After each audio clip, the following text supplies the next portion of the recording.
Good morning and welcome to our panel on legalizing marijuana thanks to Amendment 2, which voters passed on November of 2016. And that election, that a lot of strange things happened in that election.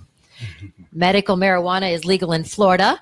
Will recreational marijuana be far behind? Today, we are going to talk to our distinguished panel. To my left, I have attorney and former FBI agent Stuart Kaplan, and he's with the Palm Beach Gardens firm Kaplan and Sconzo. And thanks for joining us. Good morning, Karen. Nice to be here. We're going to talk all about the fact that marijuana is illegal federally and legal in some states medicinally and recreationally, and what that all means. And it's kind of big business in terms of law enforcement as well. Also to my right, I have Mike Magnoli. He is a general assignment reporter for CBS 12. Welcome. How are you? Good morning, Karen. Hi, everybody. Thank you for joining us. And I'm sure you've covered lots of stories working for CBS 12 regarding how they have implemented this new law. And, you know, some schools don't like the fact that there's dispensaries nearby. Some students actually bringing medical marijuana to school. Some kind of interesting topics there. And to your right is from Green Roads World. You hear him on our station.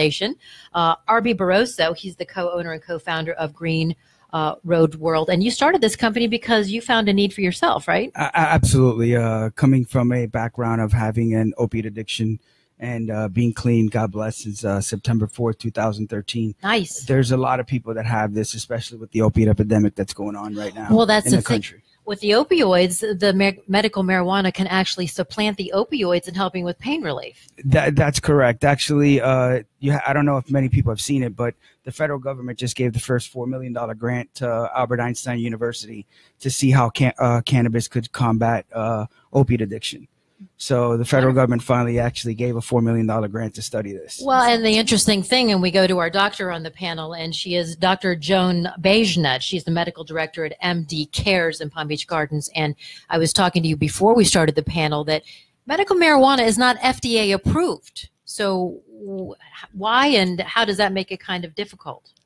Well, the FDA doesn't recognize marijuana as a medicinal plant. So therefore, the DEA can't change their classification, whereas it's a Schedule 1 now. They need the FDA to change their stance on it for them to recognize it as, to change the schedule. Seems like there's a lot of gray areas here, Stuart, our attorney on the panel, because this is not an FDA-approved drug. You're a doctor, and you do see medicinal purposes for it. The voters overwhelmingly in 2016 voted to make it a medicinal drug and to be able to be dispensed here in the state of Florida. And the federal government says no, it's illegal. So you could have things seized. You could be arrested, right?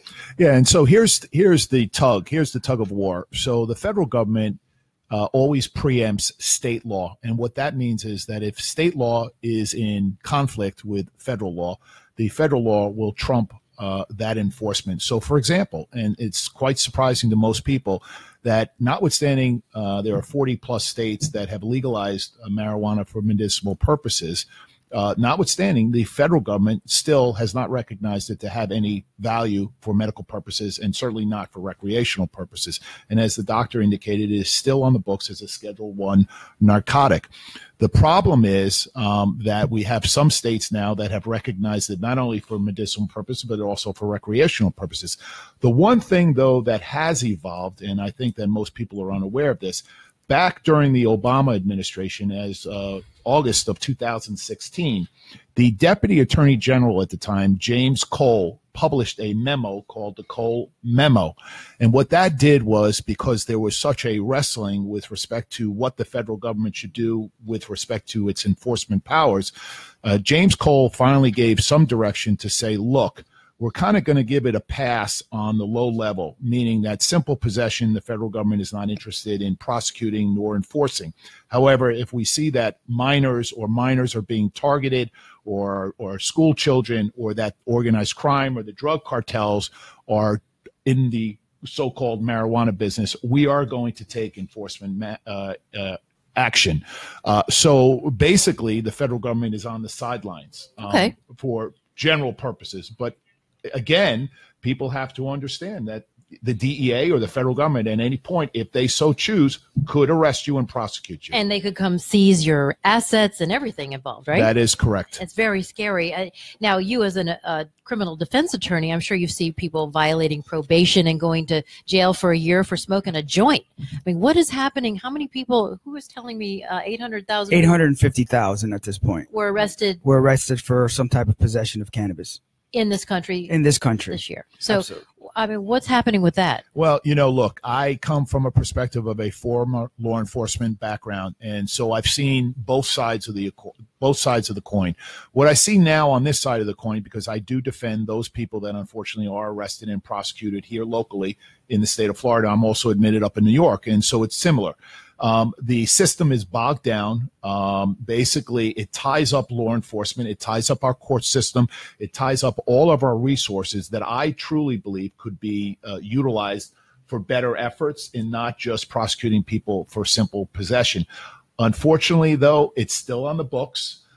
You know, a police officer, as you know, everything's being captured in video or recorded, and there's a lot of second guessing, a lot of Monday morning quarterbacking. And I will tell you that if you ask a police officer in this day and age privately, when he stops a motorist for a routine traffic violation and he finds a small amount of marijuana, most officers, if not all, would say if they didn't have this paranoid feeling that they would be second guessed or potentially lose their job for just allowing the person to discard it on the street where the encounter happened, that's what most of them would do.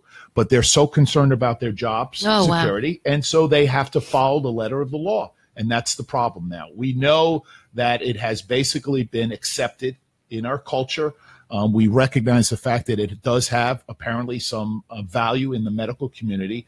It's just that the federal government, and to a large extent, even in the state of Florida, because the state of Florida does not recognize it for recreational purposes. You can't have simple. And I will tell you what's kind of interesting, though. You know, I believe there's 7 or 8 states that do recognize it for recreational purposes. Yes. The interesting thing is one of the areas that recognizes for recreational purposes is the District of Columbia, Washington, D.C. Right. So it's ironic that our political powers are up there in Washington, D.C. and smoking marijuana. Well, the Attorney General, Jeff Sessions, he's a vocal opponent of marijuana and its legalization. He sent letters to Oregon, Alaska, Washington, Colorado, D.C., and he is not for it. And we'll go to Mike Magnolia here from Channel 12. And when the voters, it was over 60% of the vote, said, yes, we want medical marijuana in Florida, the legislature kind of didn't get in step with what the voters wanted. It has taken a long time for them to be able to kind of determine how to make this law workable in the state, right? Is that what you're finding? Well, I talk to a lot of lawmakers when I'm covering this story, and no matter how they feel about it personally, the consensus that I'm getting when I'm interviewing them is this was the will of the people, so somehow we've got to figure out a way to make it work.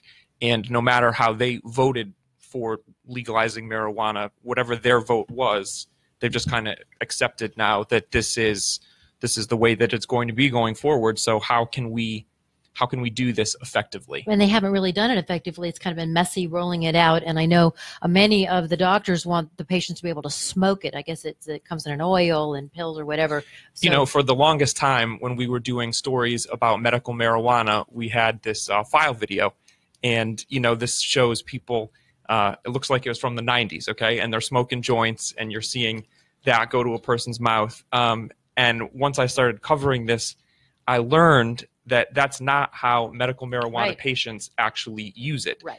And this fellow that I was interviewing said, you know, we really resent that, and we really, you know, kind of cringe when we see TV news covering that, because it's this file footage that shows these, you know, kind of like Rasta-looking guys smoking joints, and that's outdated. And he said, you know, if you're going to cover this, we want you to see and to show your viewers what it's really like. And so these are vape, little electronic devices, and they're vials. So it's not what you might conjure up in your head. I think for the, you know, normal viewer, like a doobie, they might see in their head like these are people like lighting up joints everywhere. So, Mike, what happened in Lake Worth? I know there's a school, and it wasn't so much that there was pot there; it was just that there was going to be money changing hands near the school. And well, they weren't happy about it. My colleague Al Peffley has been covering this extensively for us, and it's a fascinating story. A lot of people fired up about this. There is a proposed dispensary going to be going across the street from a school. And there's also a proposed dispensary. It looks like it's going to happen actually going right across the street from City Hall in Lake Worth. So, of course, this is, very controversial. A lot of people are fired up about this. Like, welcome to Lake Worth. Here's City Hall, and over there's a medical dispensary, and here's a nice school. Over there is a medical dispensary. So, yes, it's been very controversial. And there's an effort underway on the part of the school to try to stop it from happening. Specifically, they're looking at how far away in terms of feet a facility would have to be. Like the sex offender thing. Correct, exactly, just like that. So that's a work in progress on the part of the school to try to stop it from coming to town. But the one right over there by City Hall, that's pretty much a done deal. They're going to be opening up in late October, I believe. But aren't they allowing some students to bring medical marijuana to school? I don't know. I've never heard anything about that. There is pediatrics that are prescribing a use of medical marijuana for children that need and fall under the criteria from the state. And going back to Mr. Kaplan's comment, there is, like, right now, there's somebody that got pulled over and arrested for having flour in their car, smokable, basically. They are a red card holder in the state of Florida. So that could either, they're either going to, the county's either going to drop the charges, or it's going to set precedent for a person that needs medical marijuana and now was arrested with a red card that was approved. Explain what that is. What does that mean? A red card is you go to Dr. Joanne and you go and you get, you fall within the requirements that the doctor feels that they could recommend you to be able to get medical marijuana through a dispensary here in Florida. So what she ends up doing is go through the recommendation. I'll pass this on to Dr. Joanne to be able to explain that a little bit further. But patients today, I think we're somewhere around 40,000 patients in the state. We will be probably one of the largest states for medical or medicinal, or possibly in the future rec. What I think we should do is definitely decriminalize it. I don't think we should put dispensaries next to schools, or churches. But why? Because of the money changing hand, or because I just think that it's almost like alcohol or anything else. We want to keep. I mean, I'm for it. I'm for decriminalization and stuff. But we followed state regulations in Colorado. We had to be 1,000 feet away from the closest NA or schools or churches. I thought it was non-euphoric. No, it can be euphoric. Yes.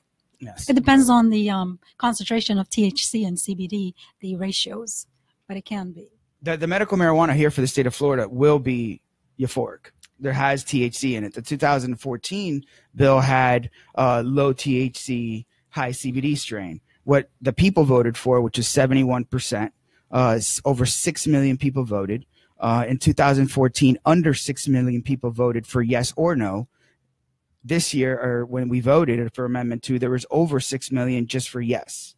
So a lot of people came out and supported the amendment. Now it's up to the legislators to put their rules and regulations in, which really is the most important thing. You follow rules, you put the regulations in, and you treat it as such. Almost treat it like like alcohol. There's Mike Minardi, which is a predominant attorney right now that defends those who do get arrested for cannabis.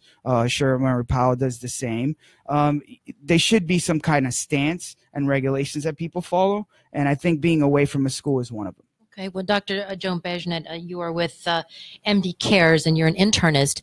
So I'm sure since the FDA doesn't approve medical marijuana, that insurance doesn't cover it. That's correct. So you, as an internist, tell me a little bit about your practice and how marijuana fits into it. So I'm an integrative practitioner. Our practice is focused on health and wellness. We incorporate yoga, meditation, nutrition in our practice. And part of my practice is to keep patients off of pharmaceuticals, like drugs, certain medications. And I'm just excited that medical marijuana is now available, because I've been prescribing since January. And who does it help?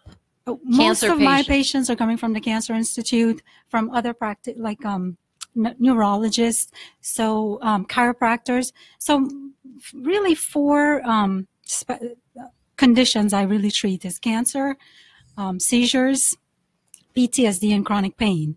And these are really sick patients that have exhausted all options in traditional medicine.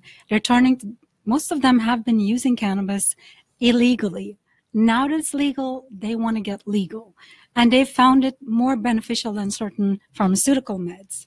So for cancer patients, it's been so helpful to have them, it helps with their pain, their appetite, weight gain, nausea, vomiting.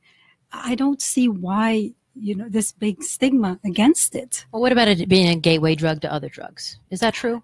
I don't think so. I don't believe that, because I believe in medical marijuana. I'm not so sure about recreational because, I'm concerned about kids. Their brains are still developing, and Well, isn't it a depressant? It is a depressant, but also their brain is, during that phase where their brain is developing, it could affect their memory in the future. So I think it should be regulated. But for medicinal purposes, as doctors, we should be responsible in the way we use this medication, and these conditions that we're treating, I've seen that it's been helpful. And so I'm just glad that it's available. Okay. And we have, it's illegal federally, Stuart Kaplan. I want to tell you, you're listening to a panel on legalization of marijuana right now. It is medically legal in the state of Florida. And in several of the states in the country, it is legal recreationally. And it's kind of cattywampers the way it is. It's illegal federally. It's legal medicinally in some states. It's legal recreationally. It's kind of like there needs to be more uniformity. And also, you were talking about marijuana in the NFL. Yeah, I mean, my firm, I have a company, Kaplan & Sconzo Global Risk Management. We are a security firm, and we had been retained on behalf of some of the NFL teams with respect to looking at some of the individual players with respect to apparently now a systemic problem where professional athletes are using marijuana recreationally, just because it has been something that has been used in their routine from either high school onto college and then onto their professional sports. Like Ricky Williams. Well, I'm not personally knowledgeable, but I will. Okay.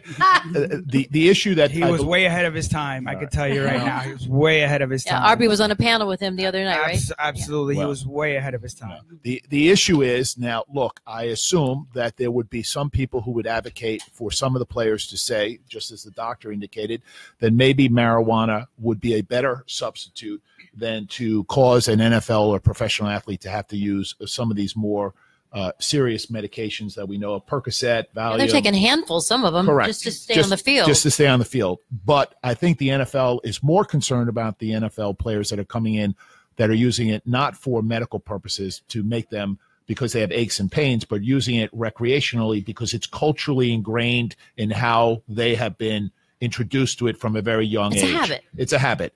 And the concern is that these athletes are not performing at 100% level. The NFL is concerned about shortchanging you and I because we're paying a lot of money to go and watch these NFL players, and we want them to perform at 100%. And I think that the NFL is trying to come up with some sort of mechanism to combat what obviously is a problem. I thought they drug tested them, though. Well, that's an interesting scenario.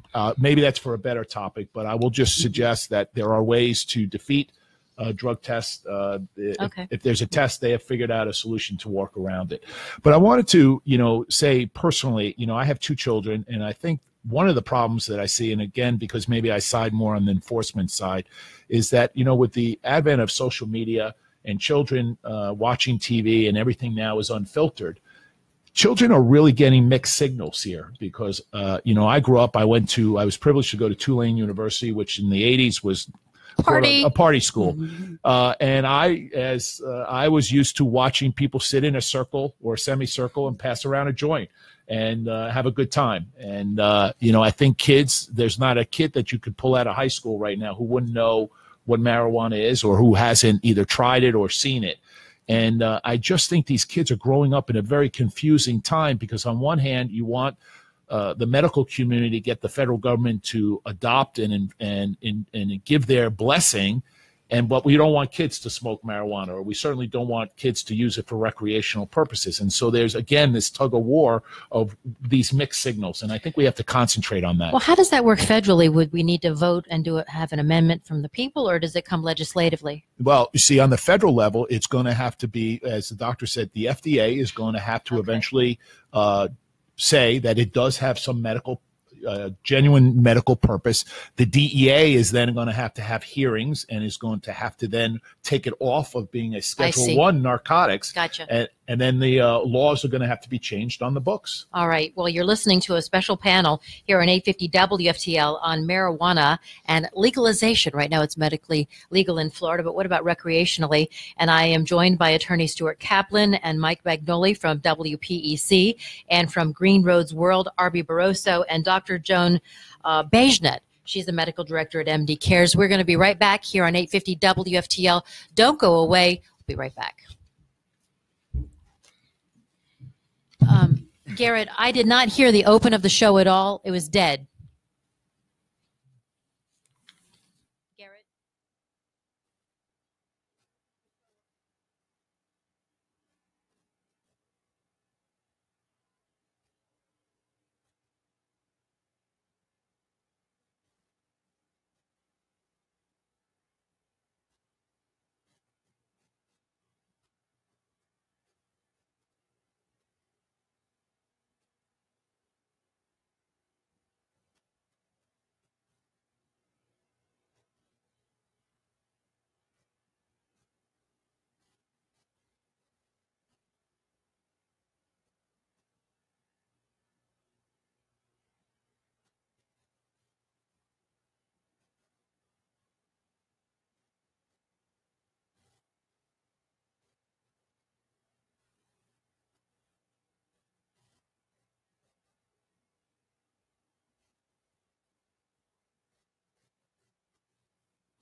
Yes.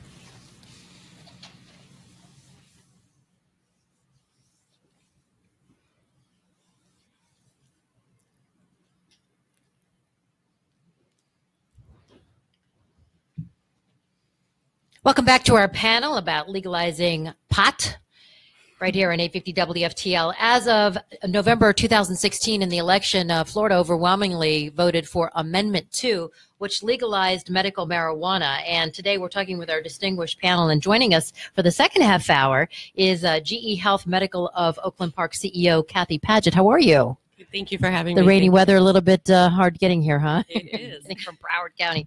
Also, Stuart Kaplan, he is a phenomenal attorney. He's a defense attorney here in Palm Beach Gardens, but also a former FBI agent, and he has some unique perspective on this. Also from CBS 12, Mike Magnoli. He's a general assignment reporter, but he's covered a lot of stories regarding medical marijuana and how the state has rolled it out since the voters voted for it, and how they've legislated it. And then also next to him, with a show here on 850 WFTL on Sundays from 4 until 6, and he's with Green Roads. His name is R.B. Barroso. You know him, a good 60,000 people listening to your show. Thank you. And it's Green Roads World. He's the co-owner and co-founder, and also was able to be saved from the plight of opioids by switching to medical marijuana, and he has a lot to say about it. And then also we have physician Dr. Joan Baijnath. She's the medical director of MD Cares, and she is a board-certified physician, internist, and is more in prevention and uses Correct. medical marijuana instead of opioids for pain. There's a lot of actual other diseases like Parkinson's and Crohn's disease and HIV/AIDS, other than just cancer and Right. epilepsy and that. It really has many applications, right? Yes, it does. Most neurological conditions, spasms, pain, rigidity. It's a great muscle relaxant. GI problems like IBS, Crohn's disease, ulcerative colitis, PTSD, any mental health condition, depression, anxiety, insomnia. It's not indicated for insomnia, but it works great. Really? It makes you sleep? Yes. Oh yeah. makes you get the munchies and sleep? Yes, that's not one of the qualifying condition, but it's amazing for that. Can you talk to the difference between go ahead, RB, about CBD and THC? What's the difference? It's just a different component right now. A lot of the pharmaceutical industries, including the FDA, has patented CBD in 2003, so they find some type of medicinal or medical benefit. Oh, so they do. The Oh, FDA absolutely. so they are They patented sort it. of on board. Oh, they've patented They it. patented it in 2003.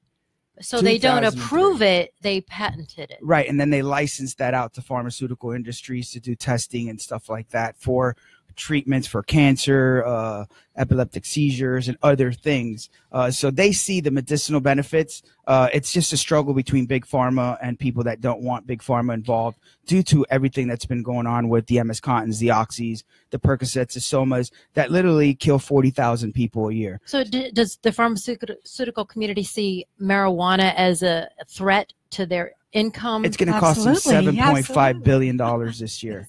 That's what it's going to cost us, but it's going to cost all our taxpayers $76.5 billion just because of people that are on opiates, and that's all the way from taking opiates Oh, it's a major to lost problem. jobs to rehab, all the way across. So it's a huge expense towards the taxpayers. This opiate addiction that's going on right now. I'll give you one example. Ohio has 20% of their population that gets a prescription for opioids. That's 763 million pills Wow. that are prescribed in Ohio by itself. Well, the governor says, only three days worth of pills for now. So we'll see how that flies. Mike Magnoli with Channel 12. Since this law was implemented, how many doctors have actually been gone through the program that they had to become so that they could actually write prescriptions for pot? I believe it's something like 1,600. It's more than 1,000, certainly. Yeah, by now and it is. it changes daily, I believe. I think there's 1,000 application pending, Okay. like waiting for approval. And what do you have to do to be able to dispense it? In the past, we had to take an 8-hour course. As of October 3rd, it's going to be a 2-hour course. And then you get approved by the state to prescribe marijuana. So you don't dispense it, you prescribe it. I recommend it. I don't prescribe it. I recommend it because you don't leave my office with a physical Okay, prescription. so there's no prescription for it. I put it in a registry, and then the dispensary logs in and sees my recommendation. And that's you, Kathy, right? That's so right. what happens? They come to you, and you are at GE Health Medical of Oakland Park, and you are also a patient, and you certify patients for medical marijuana. How is that different from what she does? She sends them to you? No. I also have a doctor that works for me. Okay. So we're the same. Okay, and you give them a red card. We give them a recommendation as well. Okay. So, and we help them through the process. So what we're finding is, and I'm not sure, I'm pretty sure she does the same, but what happened to me is, and this is how I personally got involved with this, was that I first became a patient and I was basically put through a card mill, which unfortunately is happening to a lot of Floridians as well, where there's doctors that don't care. And so what they're doing is they're taking them in, they're taking their money and dumping them on the street. And unfortunately, that did happen to me. And I didn't know what to do. I didn't know the fees I had to pay to the state. I didn't know my left from my right. And to me, it was kind of, it really hit to my heart. And the reason for that is that my father died about 20 years ago of lung cancer here in Florida. And unfortunately, at that time, I was in Arizona and I was called immediately to Deering Hospital. And at that time, I took a flight and as fate would have it, it had a 6-hour layover in Texas. I finally got to his bedroom side at 10:30 at night. And as soon as I walked in, he tried to pull all the plugs and everything. And as he was trying to do that, the nurse just saw me and said, okay, you saw him, and just pumped him with morphine. And that was the end of my father. I never got to speak to him after that, and pretty much he was gone 2 days after he passed away.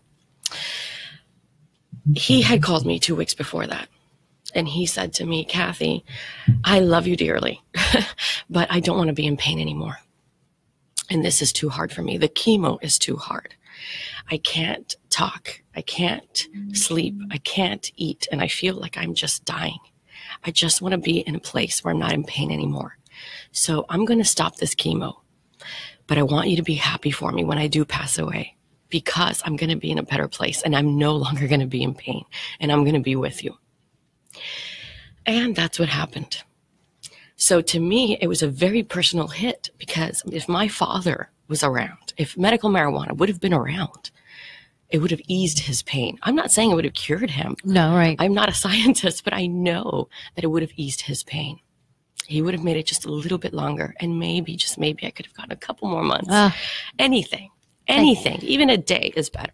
Thank you for sharing your story. It's really, really moving. Stuart Kaplan, attorney. So possession of pot, 20 grams or less, it's a misdemeanor. You do a year in prison. And then anything over 20 grams, that's a felony, and 5 years. Yeah, but it's also beyond that. And this is what I see day in and day out, because we represent a lot of good people out there that have really good jobs. And unfortunately, they get arrested and they're being prosecuted for possession. The bigger issue for them is not necessarily how we resolve their case in the court of law, because generally speaking, we try to work out a deferred prosecution, assuming that they have never been arrested before. Unfortunately, the damage is done because it's on their record. And now when you go to apply for another job, and of course we're in this cyber drug possession world, right? We're in a cyber world. Now you have to explain why it is that you were arrested.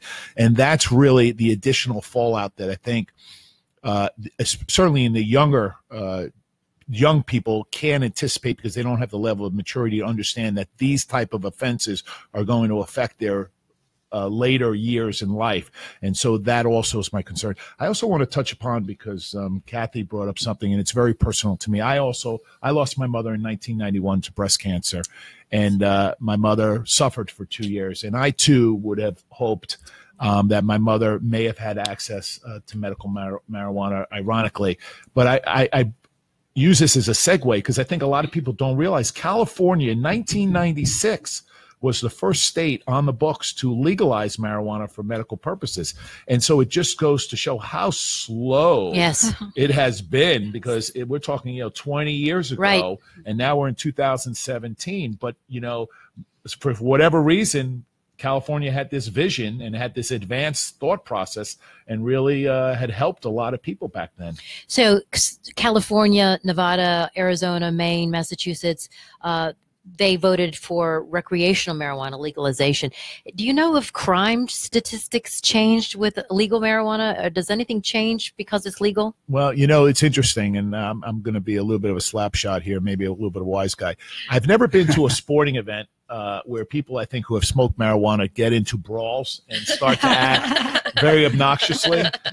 So you know, They're not bad drunks, right? Exactly. That's for sure. Exactly. But I will tell you, I don't think law enforcement has been able to statistically prove that if, in fact, marijuana is on the books recreationally, does that in any way affect, for example, driving under the influence? Because I think one of the biggest concerns for local law enforcement is now if you open up the floodgates to allow people to use marijuana recreationally, and now, of course, they get behind the wheel of a car, it creates all sorts of problems. You know, when it's alcohol related, there's a breath test. And then, of course, you could always do a urine test and a blood test, but those are very costly, very time consuming. And so there's this trickle down effect as to, again, law enforcement trying to weigh really what's in the best interest for the overall community, county, town, city, state. I'm going to be a little sarcastic on that. The 5 top lobbying groups against legalization or recreational or medical is tobacco, pharma, private prisons, and the police are basically, they don't want this to go away. This is an income at some sort. So whether it's alcohol or cannabis, again, as a ex-cannabis user where I used to medicate a lot, I use CBD. You're behind the wheel, and yes, absolutely, you shouldn't be intoxicated. I mean, you should not be driving. So it's not saying that somebody should do that, but being impaired under alcohol is a little bit different than being impaired under cannabis. Which is worse? In my mind, I don't drink, and I recommended my daughter. My daughter, God bless, she's in American University of Rome. She just left this year. I had conversations as early as 16 years old that I'd rather have her medicate than actually drink alcohol, because at least she'll be coherent of what's going on. The problem is the stigma is so heavy nowadays that people think that alcohol is easier, it's better. No, it's not. Alcohol kills thousands of people every year. There hasn't been one overdose of cannabis. 0, but they look at it as a scheduled and everything else because there's other people behind this. And alcohol does not want legalization to happen or medical to happen because for the first time in Colorado, they receive more taxes due to cannabis sales than they did alcohol sales. Oh, wow. And you could find a brewery in every corner in Colorado. When did they make marijuana a scheduled drug? When was that law passed? Do you know? I probably back in the 1970s. 70s. I think it was 1964. Yeah, very early on. I actually was in Washington State here in this past June, and they actually have medical marijuana and legalized marijuana as well. The way they handle it is when they have a dispensary, you can walk into it, whether you're out of state or you're from the state. The difference is if you have a medical card, you don't pay taxes.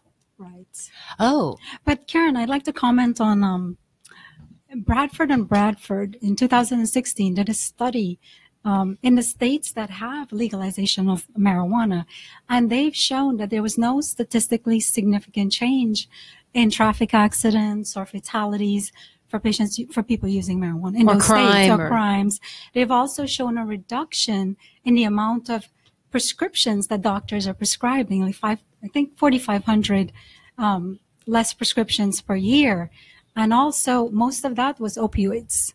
So it's out there. Yeah, it's making a difference. So Mike Magnoli with Channel 12, initially this pot thing has been on the ballot a couple times, and I guess it was worded wrong or whatever, but it finally got passed in 2016. And are you finding that the implementation through the legislature and actually getting it to the dispensaries and getting it to the patients has been a problem? It's a mess. It's a mess, right? Can you go through that a little bit, what happened, and why is it such a mess? I wonder if we could back up a second, because I wanted to touch on a point from RB about the stigma. And Joan, you talked about this too. I think that a big reason that there is such a stigma is because doctors who prescribe are very reluctant to talk to the press about it. Okay, so I'm the guy who is calling your office and I'm saying, hey, I'm working on a story on the 5 and the 6 o'clock news. Will you talk to me about this? And I can't tell you how difficult it has been to get doctors to go on the record, to go on camera. So I applaud you. I think it's very courageous for you to come to the radio panel and to talk about this. And I wonder if I could put a question to you. Absolutely. Why do you think that doctors are willing to prescribe and they're incorporating this into their practice, but they don't want to necessarily advertise that they're doing that, and they don't want to talk to the media about it? Well, we're afraid of bringing attention to ourselves from the DEA. essentially that's what it is. From the FDA. DEA. The DEA, remember? Yeah. It's federally illegal, It's so she's got to federally. watch out. Right. Yeah. So, Her license. you just don't want to put the spotlight on yourself. And I have declined television interviews myself in the past. That's in the beginning when, it was up in the air where it was going to go. But after, I think June 3rd, they made it Amendment 2 where we can prescribe full marijuana. And they became a little lax on the laws. Yeah, if she gets arrested by the DEA, Stuart, will you represent her? I will. But, Mike. In his card. But Mike, you bring up an interesting point because I was thinking when you brought up, doctors being hesitant to go on point with this. 3 or 4 years ago, low testosterone, and I know we're getting off subject, but anti-aging hormone replacement clinics now, you can't walk down the block without seeing one. And, going in and being evaluated and getting on testosterone now is an everyday occurrence. 2 or 3 years ago, in fact, I was involved in one of the largest anti-aging criminal prosecutions here in the Southern District of Florida, where they targeted these clinics and a pharmacist, and actually a pharmacy up in Martin County. And it's ironic that now, fast forward, several years later, now it's acceptable. So it really just goes to show you it's just a slow process to finally have doctors embrace it. And now you can go to any intern or any doctor and talk about low testosterone, and there is not or no longer that stigma. And it is an acceptable medicine or, acceptable to be prescribed it. And Stuart, in the first half hour of the program, you were talking about marijuana and the NFL. And I think it's interesting that, Joan, other than you, the only other doctor that I have had the opportunity to meet who prescribes is a guy who does sports medicine. And he's out of Fort Lauderdale, and he works with athletes. And that is one of the big things that he is incorporating into how he treats these athletes. And, some of these guys, there's doctor-patient confidentiality issues, obviously, but I asked, have you ever worked with any of the Dolphins players? Have you ever worked with any? Have you ever worked with any, college athletes that we might be familiar with? And he said yes. And just kind of as an interesting aside, he told me that he is the go-to medical witness for the Telemundo's version of Judge Judy. And I thought that was interesting because it speaks to, okay, these are not quack doctors. This is a guy who goes on television and serves as a medical expert for a judge show. So if those producers are going to bring him on time and time again, he's got to have credibility, and he's got to have, the knowledge and the background if they're going to keep putting him on television. So this is a guy who is well known, on television and works with sports injuries and is incorporating this into his practice now. So I thought that was really interesting. So, Mike, why is it such a mess to implement Amendment 2 through the legislature? What's happened? Well, people, and we were touching on this in the first part of the program, they don't know how to get it, and I see that there are a lot of these pop-up consulting companies that will advise people how to proceed through this. We're gonna put you in touch with a doctor who might be able to prescribe it, and we're gonna put you on the right path to get the card that you need. So it's a very complicated process. There's a lot of misinformation and confusion out there. That's why we're doing this. Yeah, it's a lot of card this mills. panel. Yeah. So I want to ask, we have a question on Facebook Live. A lot of employers do drug testing. So what if I have a prescription for marijuana? Will they be able to discriminate against me and not hire me for testing positive? Yes, That is correct. they can. No, I mean, look, if you have a valid prescription given really? by a licensed doctor, I would assume that the employer would have to accept that. And I don't No, they don't. Well, That was a huge No. problem in Colorado, and it still is a huge problem. It's up to the employer who's employing the employee to choose if they're willing to accept that or not. Right. That's correct. In our industry, obviously, we have 70 employees, and if we would drug test them, that is the last thing that I would ever look for because we're in the industry. But if you go to another corporation that's looking for that, they could take oxycodone all day long and test positive for that. But if they test for cannabis, they could fire them. The company has could that either has that been challenged before? Because I'm not so yes, sure. it has. Yes, it has. Is, Really? in And Colorado. In Colorado, Yes. but Not here in Florida. Okay. But here it's up to the employer to decide whether they're going to follow state law or they're going to follow federal law. And before I recommend marijuana to someone, I'll tell them, if they have that question, make sure you pass it by your employer to see what's their stand. Yes, what are they going to do? What do you mean? What do you mean by recommend? That you're not giving a prescription? So what are you actually doing? I'm making a recommendation. So what does that mean? What do they do with that? I enter that into a registry, and then the dispensary logs into the registry, and they can fill that recommendation. Well, that protects me. Because it's a Schedule 1 drug, okay. It protects the doctors because I'm not prescribing, I'm recommending. Okay. I don't understand. I want to jump in on that. I don't really understand what the difference is, and why why doctors are so hung up on. I don't prescribe. I recommend. It's a technical term. It's a technicality from the state, which defends the doctor. It actually helps the doctor get away from any criminal prosecution. She's not writing it on a prescription pad. She's No. entering it into the computer, into the registry. Prescription pads are DEA regular. In other words, when you file and you fill in a prescription pad, you got to certify either class 2 narcotic, class 3, class 4, class 5. Yeah. So if they write that on there, it's federally illegal to write for cannabis. Correct. So that's why they have to put a recommendation. Okay. It's a technicality in terms. Yeah. So I've actually had patients who come in that have had employers say to them, well, we need something from your doctor to know that you're under medical care, and then we will accept it. So it's really a personal choice when it comes to the employer, whether they will or will not accept it. But I would stay to the federal law. And always, if you do want to get employed by there, have an honest talk with them and let them know what's going on. So you're saying someone like your father or your mother who would have benefited from it and say they had to keep their job, they wouldn't have been able to take it because they would lose their job.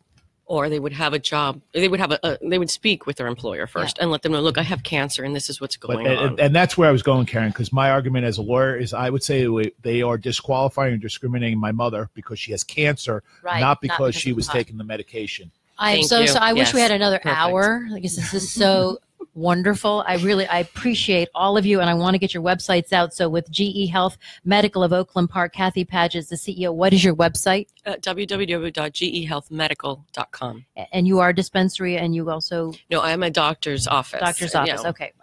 And Kaplan and Sconzo, attorneys at law, Stuart Kaplan, your website? KSPAlaw.com.